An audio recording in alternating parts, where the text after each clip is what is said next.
Byredo's Mineralscapes last year was such a freaking hit that even these days I still get messages from people asking me if I still have mine and if I'm planning to sell mine. So please don't do that. I'm not selling mine. If I do sell it, you will see it on Instagram, but I have no plans selling it because it's a beautiful palette. And when the time came that the Mineralscapes was released in 2024 and we hit that in 2025, people were like, hey, Byredo, where's your palette? Because we're waiting. And well, Byredo was like very quiet. They went on silent mode and they went on ghosting you, but all because they planned to bring it out in fall actually, and they came out with the Bibliophilia palette.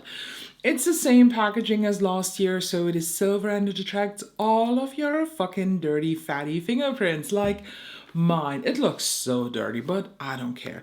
Let's take a look inside. This is a very, very warm, very, very neutral, very generic fall palette. Does this make the palette less good than others? We will find out in the video. I have to admit, I will say that in the ending too, but the official promo pictures of Byredo, they try to gaslight you because what you see is not what you get. They look so lackluster, so boring, so desaturated, so fucking bad.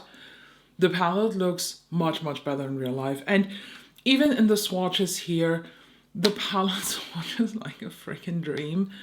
It was such a joy to just push my little finger into these pans because I do want to think that they are a baked formula, but I don't think they are. I think they are pressed, but probably from the finest pre-milled powder ever, or whatever kind of binding component is in there. They do feel like a velvet satin curtain that is hugging your skin. They have a very specific feeling, and that is what makes the quality so good. Usually with luxury brands, I'm always like, yeah, the quality is okay, but it's not as indie, which is true. But when we just stay in the more luxury outside indie world and go into these high-end designer brands, they have the most special formula out there. I was impressed last year and I'm very happy with it this year. The color story itself is quite boring, and I was a little bit fooled because when I opened it, I was like, oh cool, that left side looks very, very cool toned. But to be honest, it's not that cool toned. At least on me, it does translate more warm than cool. But for this video, I of course created, as always, 3 looks. This is, by the way, look number 3. So I have all my thoughts already gathered, and power through because we will have some fun with these looks. You will get my final ranking, and if you want to get the palette, as of today, it is still available on the Byredo website. I feel like this is not going to sell as good as the Mineralscapes last year does, so I do have an affiliate link down below. Thank you so much when you use this. By the way, there is another Byredo palette coming. I think I talked about this for you. It's yesterday in the You Don't Need That Shit video, and I'm still indecisive what I think about this because I feel like it's kind of a shit move from them. But that's a different topic, and we discussed this, I think, already yesterday because I'm filming this before the You Don't Need That Shit. So I hope that future me in the filming world will remember talking about this. So let's now head into the different looks and then my final review.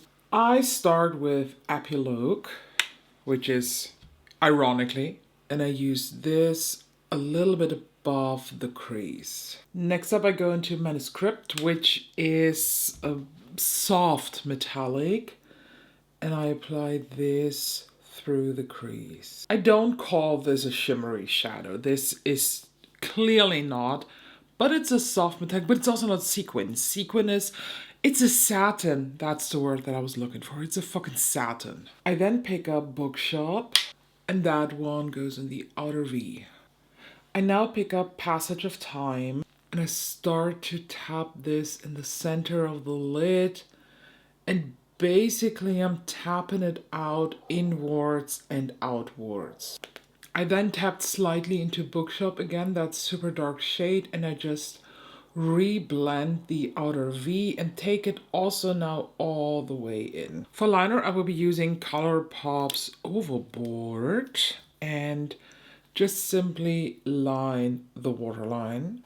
I then pick up Bookshop and use this to blend that out. I then pick up Epilogue and smudge that slightly underneath. I now pick up Mind Solace and apply this as my inner corner highlight and also a little bit here on the lid. And here we have the first spectacular look. You know, I'm not that neutral girl. It's not a surprise, but this is really, really stunning. This is absolute gorgeous. This is what I expected from Natasha Denona's Golden palette, from the I Need a Warm. This is what I expected, and not whatever the rest is. But for the lips, I went with MAC's Whirl Lip Liner together with, I love this lipstick, the Guerlain. This is a satin one. I think the shade is 11 beige something. The shade is sadly not on the lipstick, but look at this sparkly, blingy packaging. I just couldn't resist that, although it was 80 bucks. But moving on now to the next look. I start with Chronicle and I apply this in my transition area. I then go into Librarium, which is also a satin, and I apply this very softly throughout the crease and blend it upwards. Maybe it's a soft metallic. It's a little bit more sheeny than that other shade in the first look. But I don't know why, but with these type of looks, with these more neutral leaning, I kind of dig a shimmery inner corner, not inner corner, a crease. I then pick up Manuscript, and that one I use on the outer part of the lid and outer crease. Bring it slightly in. This is also definitely a sequin. Not sequin, satin. I don't know why I always keep saying sequin when I actually mean satin. I now pick up Gateway and I apply this on 2/3 of my lid. I then go into Mind Solace again. I feel like this matches very well here to apply on the rest of the lid. And where they both meet, they are, I mean, I can wiggle them together, yes, but I'm telling you, the shades are surprisingly metallic paint-like. So it's like no big deal to just paint that light shimmer on top of that dark shimmer. It's really surprising, honestly. I knew that from the Mineralscapes already, but whenever there is a high-endish brand like this that is really not my usual focus, I'm just positively surprised by stuff like that. I picked up some Manuscript again and I just reapply a little bit here on the outer bit. For liner, I will be using ColourPop's Wildcat. I then go into Manuscript again and blend that on the lower lash line. And then I take Librarium again and blend that underneath. I now pick up Wordsmith.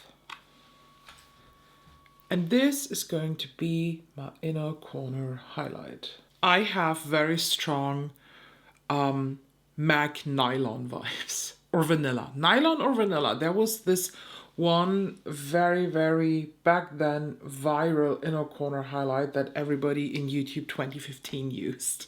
And here we have the second finished look. On the lips I went just with a warm gloss. This is the Rare Beauty, what are they called? The new lip glosses in the shade Blaze. I really like these glosses. They're so much better than their like lip oils that were just horrible. Very, very beautiful, neutral, golden, sheeny look. A little bit different than the first one, but of course I saved the best in this palette for last, a red look. For the last look, I start with author's note. Apply this in the crease and then I just directly blend it up as transition. It's also a satin shade, so if you are looking for like true mattes for the blending, you will not find them here, but they are a level of satin that I actually enjoy. I now go into do I want to use Solascape? Yeah, I use Solascape as a blending shade too. It is a little bit more metallic-y than the other satins, I think, but hopefully it works. So I apply this here on the outer part and use this to blend it in the outer crease too. Yeah, definitely more metallic than satin, but I do like the effect kinda. For me, the blend feels a little bit unclean, so I go into Bibliophilia, which is, I think, the only true warm reddish matte. And I start to blend this directly in the crease, and then I'm taking it slightly above the metallic shades to just give it a cleaner blend. I feel like I fucked up the look a bit. I actually dipped now into Archivist here. It's this shade. And I used this to just tone down the edges a bit. They feel a little bit too much. And I think toning them down will make the look better. I now pick up Biblioteca, or Biblioteca, however you want to pronounce it. And I apply this on the outer half of my lid. That is a stunning dark red. I was at first afraid that they appear way too pink, but to my own surprise, they don't. Now I pick up Mind Reader. This shade is so stunning. And I fill in the rest of my lid. Look at this fiery red. The palette is worth the price, just let alone for the 3 reds, honestly. I absolutely love these red shades here. Where they meet, I just keep on wiggling. I pick up now some more of Solascape here, and I run this through the crease. I think the red liner is a must here, and we're going super bright with the Scamba Mitchell All Smudge No Budge in Legendary. This is a intense bright red liner, and I just lined my eyeball. Okay, let's try it again. So I'm lining the waterline. Looks a bit like I'm sick, but once again, trust the process. But I'm just realizing that this is more hot pink than red. We will see. Maybe it benefits the look. I am picking up now some of Solascape. Basically using this as a matte eyeshadow the whole time. And I apply this all along the lower lash line. It is so pretty and rusty. I then pick up Bibliophilia again. And that one I then smudge below that, slightly on top. And last but not least, I pick up some, yeah, this one here, Pages of Wisdom on this bigger brush. And I take it by the end of the handle and I just dust this underneath. For the inner corner highlight, I'm honest with you, this, or this, but I'm actually preferring this because this is so insanely metallic and reflective. It's the shade Passage of Time. I love this shade. And I very, very happily apply this and drag it a little bit on the lower lash line too. And here we have it now, the third finished look with the highly anticipated Byredo Bibliophilia palette. And I have thoughts. So first of all, about this look, I feel like I did fuck up in between, but I think I managed to make it nice. Personally, I don't like the blending so much, but that is 100% user error. That has nothing to do with the quality of the palette. So let's, and lip, this is Cherry Amour by Fenty Beauty, the gloss bomb. I love this shade. It's a very pretty red and I think it fits the look very well. Let's talk about my ranking. So in quality, I had to look up what I gave the Mineralscapes palette because I love the quality of this. The only critique that I have is that some of these shades, I don't know how well you can tell, depending on how hard you touch the shade with the brush, they start to kind of peel and crumble. It does not peel up on the eye or so, but it looks a bit weird in the pan. And that same thing happened with the Mineralscapes, but I gave the Mineralscapes a 9 in quality, so it would be unfair to give this a lower rating. So quality is also at a 9. The color story, I actually gave this an 8. The reason is not that this is a warm color story or that this is a neutral color story. I do personally think that there are too many repetitive shades in here. So for example, there was no need for these two shades here. The upper one is called Author's Note and then Pages of Wisdom. Yes, they at the end have slight differences on the eye, but let's be honest, when you just look at this, it looks so much the same. Same goes actually for this shade here. This is Archivist, and the one here, this is Chronicle. They might appear very different here in the pan because one is more like neutral. This is clearly cool toned, but at least on my skin, they both go on quite warm and same-ish. Also, I'm not in the need for two shades like this. This one here is Alliteration and Wordsmith. I much rather would have just Wordsmith because this is basically just a satin bone color, so nothing really special. The three reds, in my opinion, they are different enough to have their place in here. And I'm honest with you, the three reds is what makes this palette so special. So that's why this is just an 8 out of 10. My personal excitement, also mainly because of the reds and because of some very, very special shimmer shades like this one here. What was it called? The Passage of Time. Oh, it's so stunning.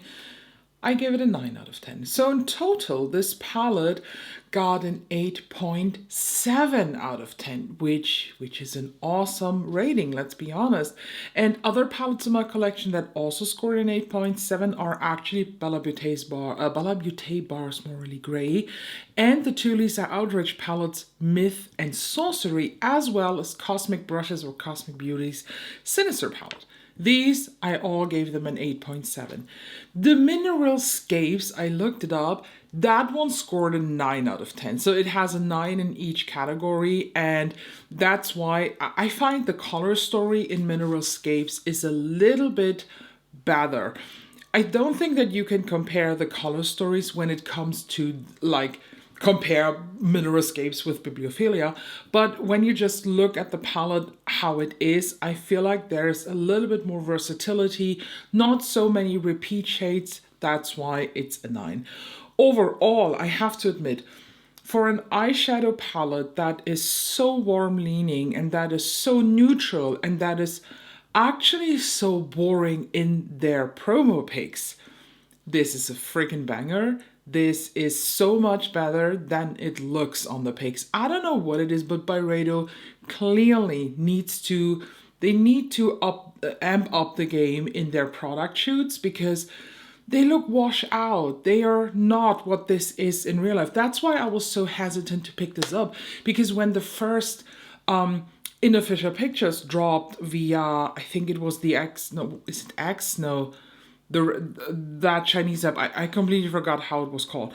But someone there was photographing this in a store, someone in China, I think, or Asian in general. And the photos looked so better. It looked such vibrancy in the reds and the warmth. It was really coming through. And then the official pictures dropped and the palette just looked so fucking boring and so lackluster of everything. So I'm happy. I'm very, very happy that my initial thought of the vibrancy of this and my initial feelings of this palette, that they are actually true.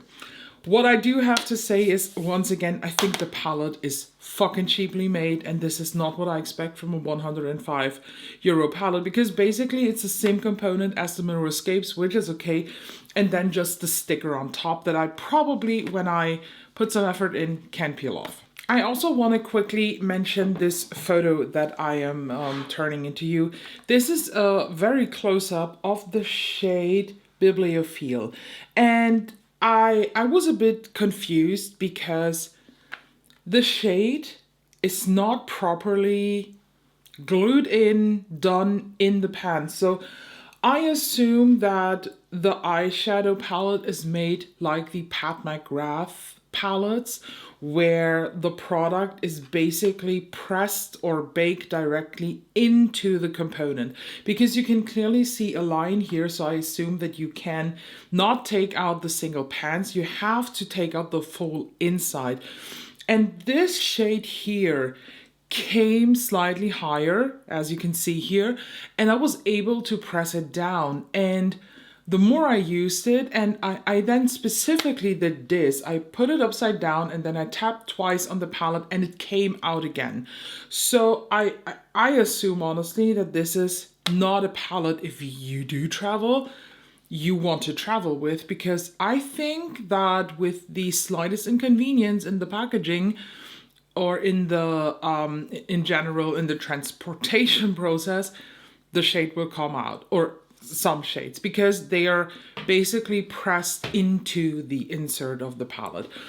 I haven't seen anybody unboxing this and have major troubles, because I have to say that the palette came so well packed.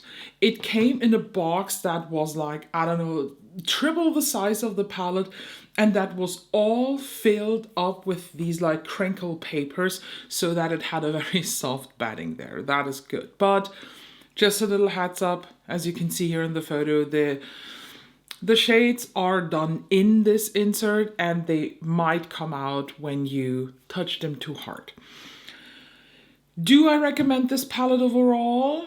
If you have a lot of warm tone eyeshadow palettes that are basically having these colors, no, because it's not that special. But if you're a collector, if you're somebody who just falls for a good color story like me, yes, I don't think that you will be dissatisfied. I am very, very happy with my purchase, and I'm very happy that I did it. So let me know, of course, your thoughts down below. I'm always very, very curious. So thank you so much for watching. Make sure to subscribe to never miss out any of the other upcoming videos, and I'll see you very, very soon.